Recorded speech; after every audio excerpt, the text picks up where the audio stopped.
Welcome to this episode of the Good Citizen Podcast. I'm delighted today to be here with Mark Eckel from the Comenius Institute. I believe that's how you pronounce it.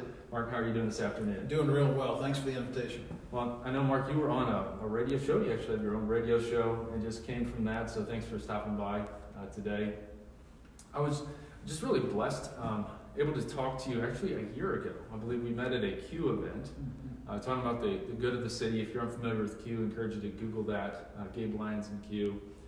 Just had a great conversation about how we can engage culture, a little bit about apologetics. So would you just introduce yourself to the audience and also tell us a little bit more about your organization? Sure, glad to. So I'm the president of the Comenius Institute, which is a Christian study center. There are about 35 or 40 of us around the United States. We line up next to public universities to serve the university as Christians. And one of the things that we do on a regular basis is to encourage Christian young people as they think about how they consider their disciplines, their subjects of study. Sometimes we engage difficult issues, things that they're engaged with on campus that are hard for them sometimes to navigate. Glad to engage those kinds of things. I do a lot of work with faculty, which means that there's conversations that take place inside the university and outside the university, and quite frankly, most of those stories I can't tell because those are very personal kinds of responses. I also teach there at IUPUI, and one of the reasons that we wanted to be teaching there was to actually have a greater impact or investment within the university setting so we could serve better by being inside the university. Well, and you explained to me a little bit earlier what inspired you to get into this line of work or really ministry. Would you explain that to the audience? So when I was 16, I was sitting in a homeroom situation, 8 o'clock in the morning, and my all-star soccer buddy sitting behind me taps me on the shoulder and whispers in my ear, "How can you believe something that you cannot see?" Well, coming out of the church in the 1970s, where pretty much all you heard was the gospel, pure and simple, there was no engagement with culture. I was hard-pressed to find answers to that question, much less any other kind of apologetic kind of question, defense of the faith. And it really wasn't until I found Francis Schaeffer and began to read his books that I began to have a better understanding of how to think Christianly about the culture in which we live and engage the kinds of questions that everybody asks all the time. Yeah. So I love what you're doing, and I was reviewing an article, I believe this was by a man named William Dershowitz. Hopefully I said his name correctly. But basically that our schools, our universities today actually function more as seminaries for a secular progressivism, which made a lot of sense to me. And I think most Christians would express some concern about what are our students learning there. I send my kid off to college and he comes back and he's an atheist or something. So one of the reasons I was interested in talking to you is that you're actually there teaching. And yet you're also kind of a cultural apologist and a minister. So I love that you're in that space. And the big thing I want to talk to you about today is how can we, as biblical Christians, communicate the truth of the gospel, but also biblical principles to those in a culture that kind of no longer hears us.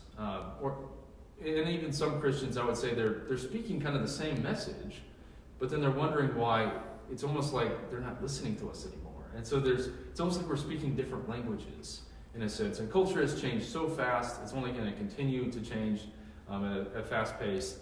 So how can we as Christians translate truth to the people around us? You're in this arena every day. And so that's the big thing that I wanted to talk to you about today. I believe you're focused on kind of three major projects, or you have three major avenues of ministry. Would you describe those? Sure. So one of them is the college arena, which means that I'm invested with college students. By the way, both believers and non-believers, so I'm engaging with folks on a regular basis in my classroom setting as well as in the across Caribou Coffee, talking with Christian college students about their classes and about other issues. Also, we're invested in the community, so that means that our radio show is really concerned with seeing that there are Christians around Indianapolis who are doing good based on Titus 3, 1, 8, and 14, do good, do good, do good. And the emphasis, of course, coming out of Titus 2:11-14, which is based on Jesus' sacrifice. So the doing good isn't simply just doing good, it's based on something that's eternal. And then the third arena is that of culture. So we do all different kinds of engagements. We have one 2-minute video that comes out every Tuesday morning called Truth in Two, where we are taking one Christian truth and explaining it in 2 minutes. And so people can see that. I write constantly. The last peer-reviewed journal article I wrote, for instance, was The Theological Roots of the Abolitionist Movement out of the Civil War. So those kinds of things are on a regular basis, things that I'm constantly engaged with individuals, and glad to do so in lots of various arenas. And one of the ways that we connected was just that concept. You're bringing in people from across Indianapolis that are engaged in doing good. I love the guest you mentioned today. She's involved in, I think, the financial sector, doing financial coaching, but also talks a lot about racial justice. And so just having that diverse body of Christ to speak into what are all the things that are going on in the great city of Indianapolis. So I just love that. So again, back to this kind of central idea. How can we as Christians translate biblical truth to a culture that no longer wants to hear us, is incredibly distracted? I sometimes say, distracted, complex, and at times hostile. Yes. It's kind of our culture these days. And so, as you're in this arena, why do you think that is happening? Why the church's message seems to be falling on either deaf ears or distracted ears? Why are we not able to connect perhaps like we were able to 20, 30 years ago? You have to be with people. I mean, this is the essence of the incarnation. So Jesus didn't shout the gospel message from the portals of heaven. He came to earth. I think it's important that we be where the people are.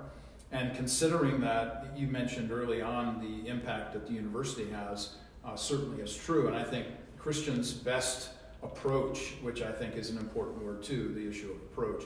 Christians' best approach to the culture in which we live is to be in the culture, to be in the world, as Jesus well suggested, even though we're not of it.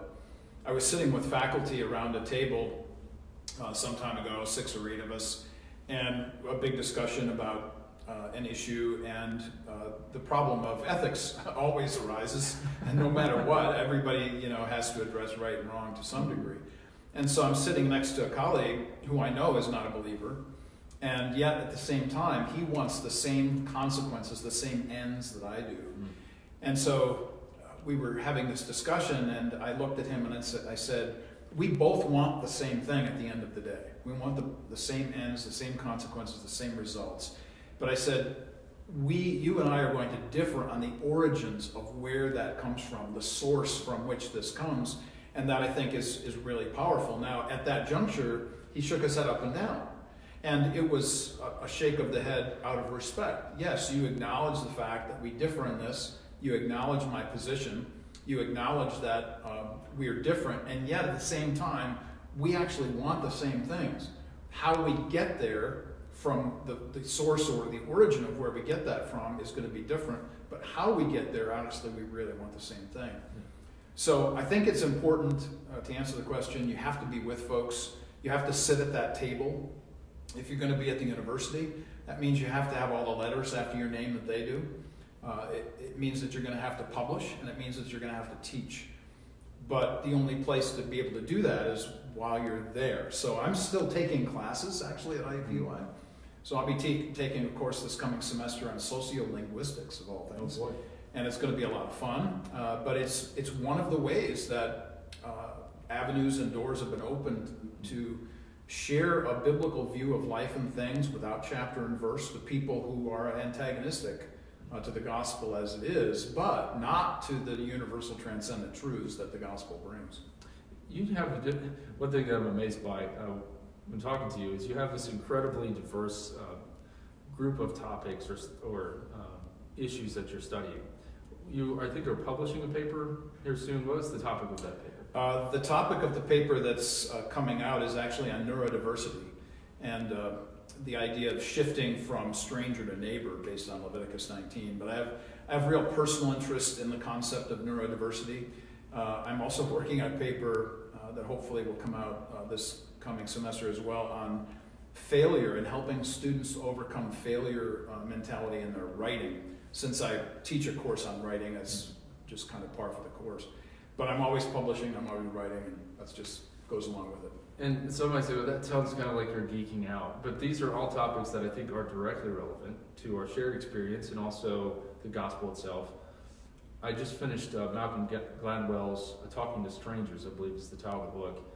And it's one of the main premises, at least that I took away, is as a species, we are horrible at understanding people that are different than us. Whether that's their language or their facial expressions, just the cultural backgrounds that they have.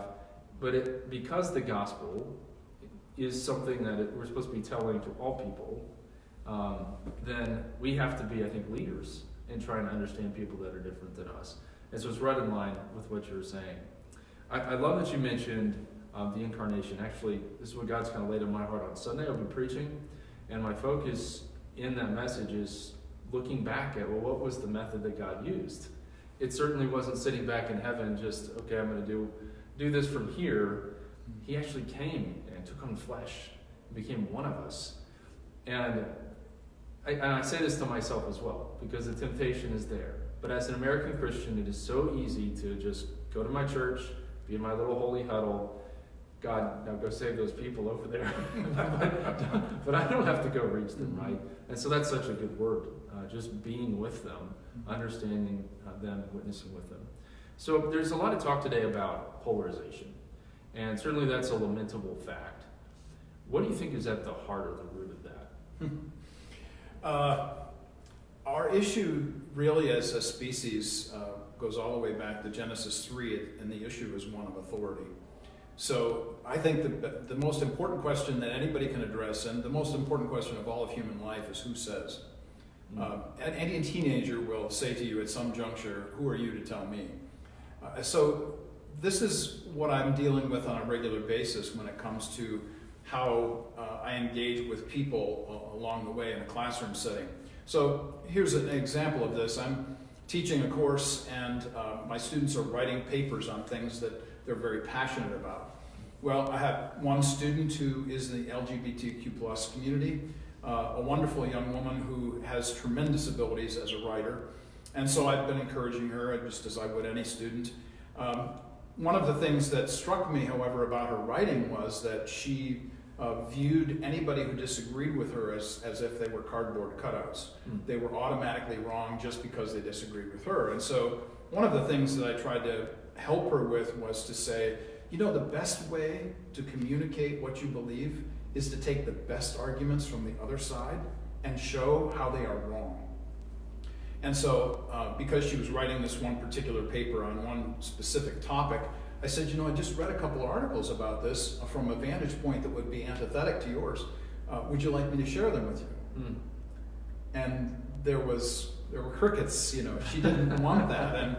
And so to follow up on that, just this morning I was reading another paper that she had written, and this young woman said, I really have a hard time listening to anybody else's point of view. But in this class, I have been confronted with the fact that I really need to do that, even though it's really hard for me. Back to your issue or question about polarization. I think that the way that Christians approach this is to come in at a 45-degree angle, to come in the back door, or as I like to say, never let them see you coming. And the point, of course, to this is to approach things in a way that they're not used to, approach things in a way that that will not be off-putting, but will make them think about the problem that faces them, so that they withdraw from behind their walls, they come away from their polar opposite and say, you know what, that really is something I need to consider more. It seems to me that one of the issues is that we're living in kind of different moral universes. Whereas we see God as the creator, Scripture as the authority. Those on the other side may not believe in God. They're living out at least the sense that there are no rules. Like you said, they still live as if there's an ultimate good, that there's justice and truth in the world, but the foundation for that is something we can kind of look into, I suppose. Right. So I love what you're saying, and I think that if you look closely at Scripture, whether it's John 4 or it's Acts 17, both Jesus and Paul use kind of that same method Jesus didn't come up to the woman at the well and just call her an adulterer or adulteress. He actually kind of weeds through or makes his way through those cultural biases and is able to speak to her heart. The same thing with Paul, mentioning the unknown God. So what are some ways, I love what you mentioned with this young woman, but what are perhaps some other examples of you doing that with your students? I'll come back to my students in a second, but since you raised John 3, I have to speak to this because this is absolutely fascinating. John 3 and John 4. So in John chapter 3, Jesus is speaking to a religious person, a person of religious hierarchy. And instead of speaking to him in religious terms or giving some theological argument, he acts as if he's an OBGYN. So he's dealing with the issue of, you have to return to your mother's womb and be born again. This is the issue. Right. So this is how he approaches the theologian. Flip over to John chapter 4, and here he's approaching a woman, and instead of dealing with OBGYN issues, she's being confronted by theological questions of worship and where are you going to go to worship. This is what I mean by when Jesus speaks to people in his time and place, he speaks to them in ways that absolutely throws them. They don't see it coming. They don't see his responses coming in the way that they expect them to come. So I could tell you lots and lots of stories about the kinds of students that I engage with on a regular basis, but I'll just give you one example of this. As I suggested, I teach a writing course, and I get to read a lot of journals, and very, very clear, personal kinds of journals about young people dealing with all kinds of awfulness and trauma. And so one of the things that is really important to me is to actually go and speak to them about the things I've been reading. So I read one journal from a young man who's a third-degree black belt in Taekwondo, who tells the story of holding his best friend in his arms as he's dying, being punched in an MMA fight. Oh my goodness. And then I speak to another young person who has come into my class, and halfway through the semester, her father commits suicide. And here she is. She says to me, Dr. Eckel, can I have a little extra time to get these assignments? I'm going, of course. What else can I do for you?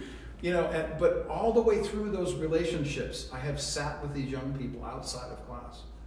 And I have said to them, what do you think is most important in the world? Why do you think this is? Where are the directions that you think you need to go to help you with these concerns? And what is it about the world that you might have questions about? So I always share with them how much I care about them, care for them. They see that immediately. But then to confront them with the issue of where is the truth coming from that you say you believe in? Or where is compassion? Where is the source of that compassion? How is it that we can actually be loving people? And who says we should be loving anyway? And on and on. I mean, I could tell you lots and lots of stories. That's incredible. Well, so we've talked about Schaeffer, and in any discussion like this, we can't get through it without a C.S. Lewis quote. Right? It's just kind of obligatory. But I did come across one the other day that just, wow, that's just right. And he said that Jesus did not say, go into all the world and tell the world that it's quite right. And it just seems like in these moments, these students actually kind of come to the end of themselves and say, well, you know, maybe the world isn't just so right. So where can I look for answers? Right. And you're there to answer those questions. And you've been talking about this all along, but I'd be interested, again, talking about translating the gospel. That, you know, Jesus says, I'm the way, the truth, and life. No man comes to the Father but by me. So kind of that exclusive claim of eternal salvation. In a very pluralistic society, one that is not real comfortable with that sort of claim, how do you translate that to your students, and how do you teach others to do the same? Translating the gospel in ways that everybody else gets, I think, really begins with the word approach again. How do we talk with people about the things that matter to them most? So, again, I'm sitting in a faculty meeting with a group of individuals and discussing concerns and so on. And one of the things that they wanted to do was to be beneficial to the Flanner House downtown in Indianapolis. It's a great institution, has longevity. The people I'm speaking with, however, are not Christians, but some of the folks that are at the Flanner House obviously are. So one of the things that I did was to connect them with people who have money, financial means, who are Christians, actually, in Indianapolis, who are interested in helping the Flanner House, but who are also interested in being basically a gospel message to unbelieving people when they see, hey, these are Christians who are giving their finances to help out this project, which isn't going to benefit them. So I think the question for us when we share the gospel is, what is this about? If I were going to summarize the Christian message in one word, I would say that the Christian message is others. If we know nothing else about what Scripture teaches, it is that we are responsible to others. The way that we demonstrate our love for God is by our love for others. So by doing that, translating the gospel in that way, showing our care for others, is very attractive to unbelievers. They're really kind of surprised by it. Most of the reason for that is because they view Christians with such disdain in the worst cases, and certainly being held off at a distance in others. But I think the translation of the gospel is a lived life in front of other people. Again, back to Jesus in the incarnation. Yeah. And I think a lot about Matthew 5:16. Let your light so shine before men, you may see your good works, glorify your Father which is in heaven. And that's where I think we have a similar emphasis in, yes, there are times we have to stand for truth, and we have to just say to the whole world, this is what God has said, and we have to stand here, we can do no other. But then, hopefully when we do that, people see a person that prior to that stand has been washing people's feet, has been serving the poor, those sorts of things. And so it's this holistic view, not just we're constantly in fight mode. So I love that word as well. So we talked a little bit about eternal salvation. I know that you've written a good bit, and I enjoyed your writing on government. And kind of similar, in a similar sense, how do we live out the gospel in our role as citizens? So I know that you've spoken and written on this quite a bit. How do you teach people about that area? I think the difference in my way of thinking is between the two words irenic and polemic. The word irenic means to be peaceful, and that is actually one of our responsibilities. I'm thinking about Romans 12:18, for instance, where Paul says, if it's at all possible, as much as it depends on you, live at peace with all men. Now, those first two opening lines suggest that it might not be possible, and that's another discussion, but as much as it depends on us, I'm supposed to be irenic, that is peaceable. And that runs all the way from one end of the Bible to the other. The polemic emphasis, however, is what Christians are probably most drawn to, because we have a tendency to think that we need to be defensive. And I think this comes out of our concern for apologetics sometimes. Apologetics is a good framework of study and important, and we need to practice this and know what we believe and why. But sometimes apologetics can become argumentative and warlike, and that's an unfortunate issue. So as it relates to the government, I think we could probably learn more from the relationship between somebody like an Elijah Cummings and a Trey Gowdy. If you remember, Elijah Cummings died just a few months ago, an African-American representative from, I believe, the state of Maryland. Trey Gowdy, Euro-American from South Carolina. Very, very good friends, very reciprocal in how they treated each other, respect, kindness, generosity. And Trey Gowdy actually wrote a piece in the Washington Post about their friendship. This was after Elijah Cummings had died, and talked about how he wanted to spend as much time with him as possible. And he tells great stories in that piece in the Washington Post about how much Elijah Cummings taught him about how to speak with people and how not to overwhelm them with your wonderful words, because Gowdy is this brilliant lawyer kind of person. Just a great piece. Anyway, I would point people to that to say, I think this is an example of how life ought to be lived. And they certainly disagreed on policy. Thank you for saying that. Yes, I should have very said strongly. that. But Yes. then, it's just a beautiful tribute to him. Another example of this that I came across recently is a man named Bob Vanderplatz, who leads the Iowa Family Leader, which would be the Iowa counterpart of Indiana Family Institute. So he's in the political arena, standing for life, religious liberty, etc. lately. And I was frankly surprised by some of the pushback on this issue. And that is, should Christians be civil? And now I think most individuals out there would say, yes, I want to be civil to my neighbor.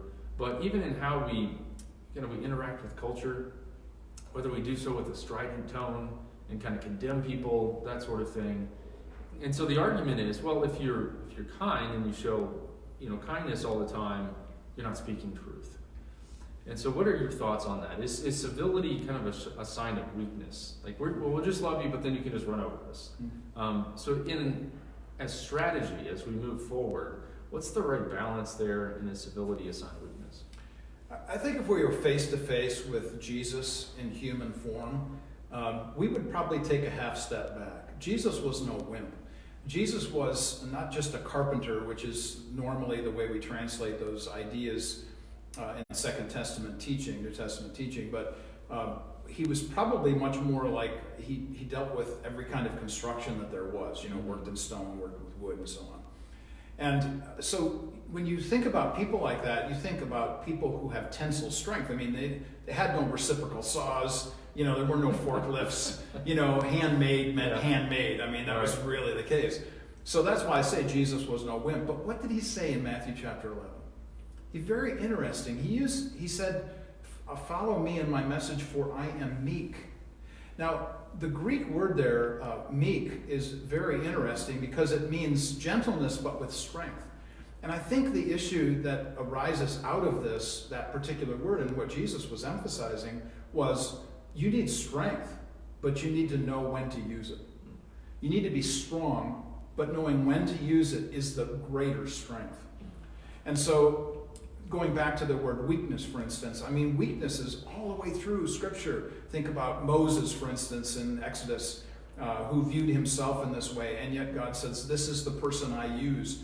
And then all the way through into Second Testament teaching, example after example after example of weakness being used to circumvent strength. 1 Corinthians 1, for instance, that the weakness of the world is stronger than the strength of people. Those kinds of things are really ideas that stand out to me. So bringing it now full circle to the issue of civility in the public square, I think that weakness is the strength. I think that when people see you as mild, unabusive, interested, listening, all of those things, that's an attraction.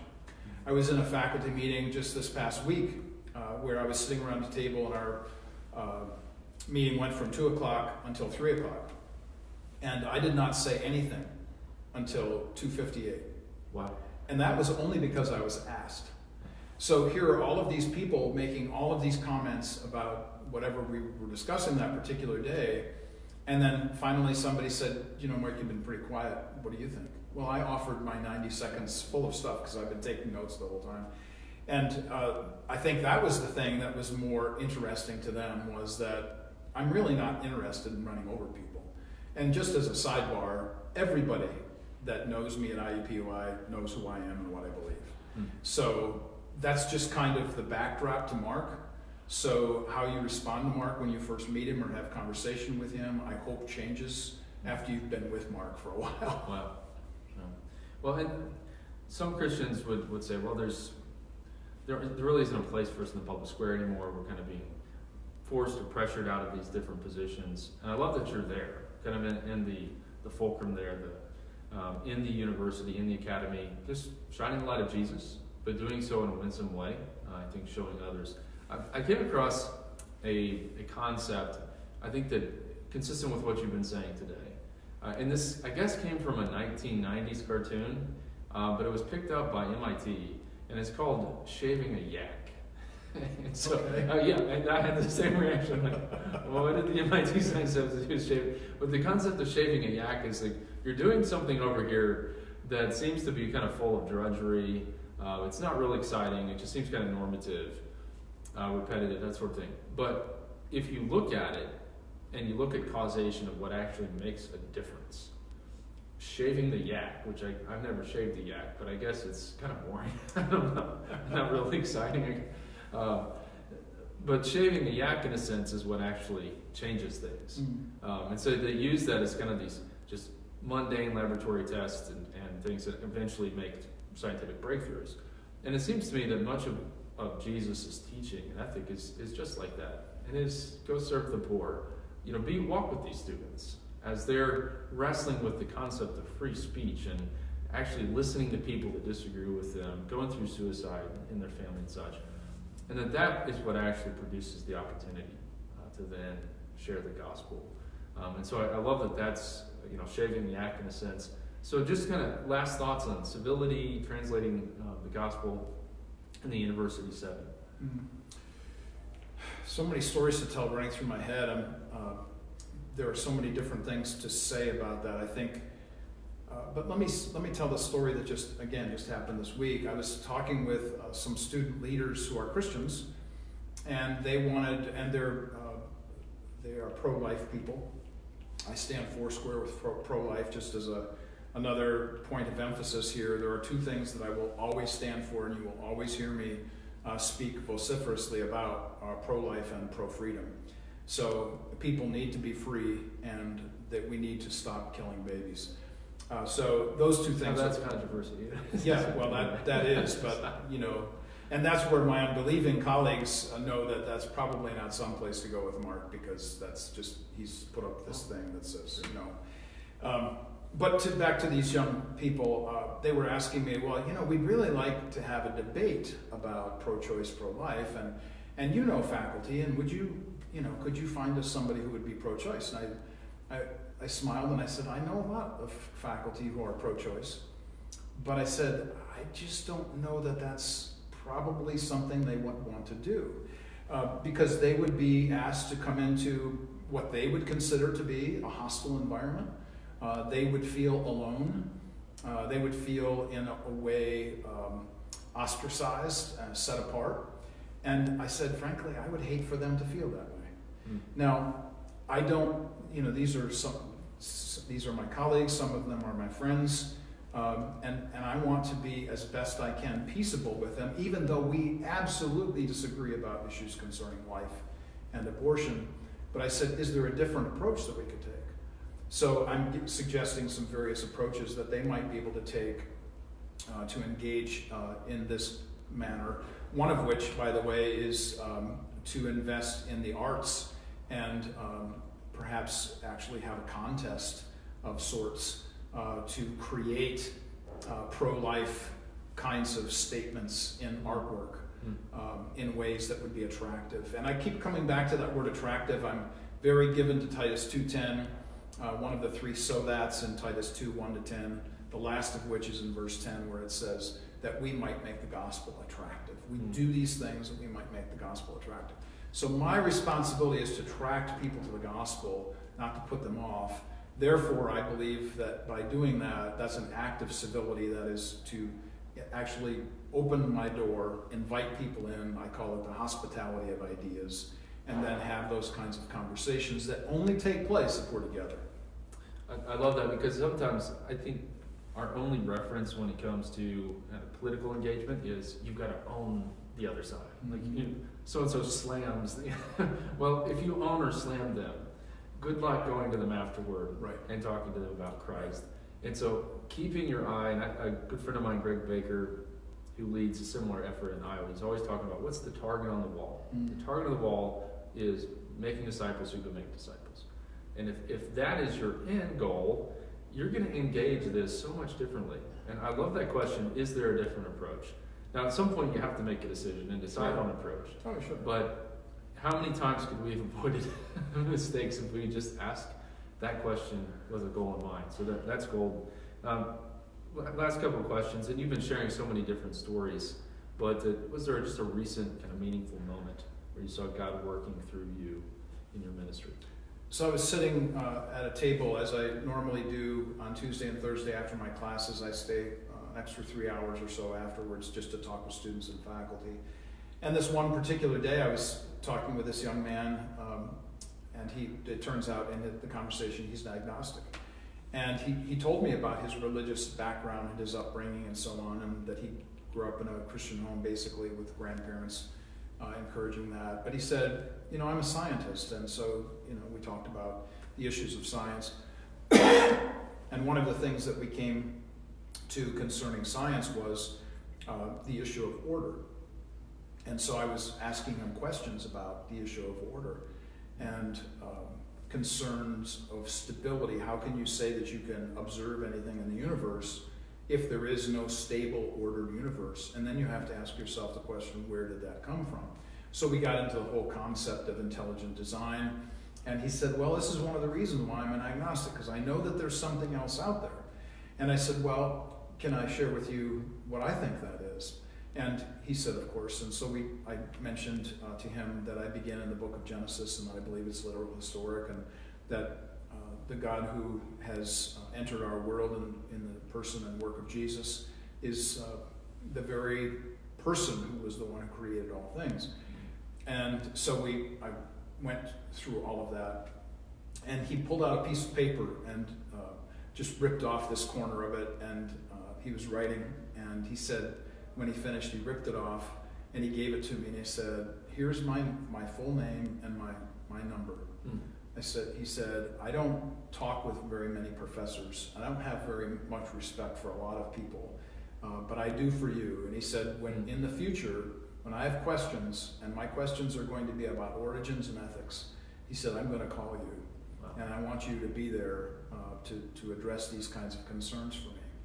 When I think about my responsibility is not to be the Holy Spirit. I'm not there to close the deal. I'm not there to, say, will you bow the knee to Jesus today? Even though if that possibility arises, of course, we'd be more than happy to have that happen. But for the most part, the people that I'm interacting with are people who are in that third group of Acts 17 that you mentioned. Some who walked away and said, forget this, others who believed. But there were some in the middle who said, I want to talk to you about this again. Mm-hmm. And that's generally what happens, the kinds of people I'm engaged with. And so I see salvation not in terms of a run and gun, one and done situation, but in terms of a long process. And I may simply be one point along a line towards somebody's salvation. So that's one of many stories, as you suggest. Awesome. That's just one. And I suppose if we never get to that question, then we're at fault as well. But if we rush to it, you may destroy the ability. And I think wisdom and experience is something that can speak to that. That's just incredible, though, that he would. now you're my advisor. Yeah. Here you go. But in a world where we feel like nobody's listening to us, now he says, "I want to talk to you." Mm-hmm. That's such a flip. I love that. So last question, if you had a billboard to display a message to kind of the Big C gospel preaching church, what would you put on it and kind of the thought behind it? Yeah, quit being Gnostics, I would say. Hey, I use that term on your radio show. So, yeah, that's right. It's okay, you can use a big word right, from time to time. I love it. So Gnosticism, among many other things, means that we need to separate the spiritual and the physical. Gnostics also believed that they had a special kind of knowledge and you could only get it from them. But I'll center just on the concept of dividing spiritual from physical. Because I'm a Hebraic Christian thinker, I believe that all of life is interwoven with everything else. And so we get the word shalom or wholeness or completeness from that. And so what I see constantly in the church, however, is that we're dividing things. I mean, we divide Sunday school classes based on 1940s and 50s mechanistic views of how we organize a classroom structure. I mean, how idiotic is this, that we're still living in the 40s and 50s and we're creating these structures that are antithetic to a community emphasis right out of the Bible.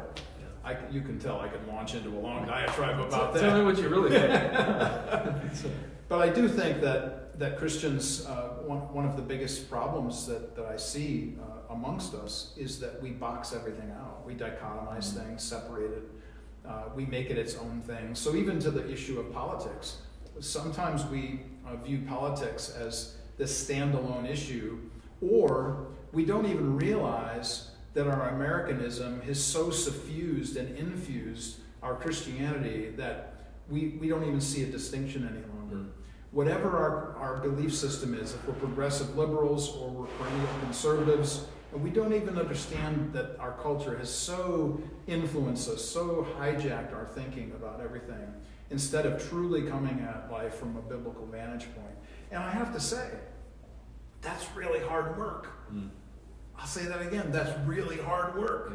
That it doesn't happen overnight, but it's something I think that folks like you and I and others who are really invested in this really want to spend time helping people to think differently about.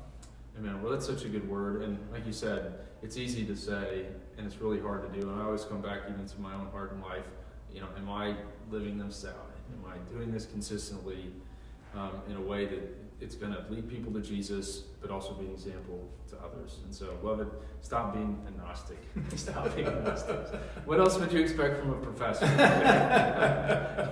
He knows an incumbent. So, Mark, thank you so much for taking some time today. I look forward to continuing this conversation in the days ahead. And if there's anything else we can do to help you or your work, please let us know. I'd love to connect the listeners to you and to your radio show. So how can listeners get a hold of your materials? So you can find me anywhere on social media, LinkedIn, Twitter, Facebook.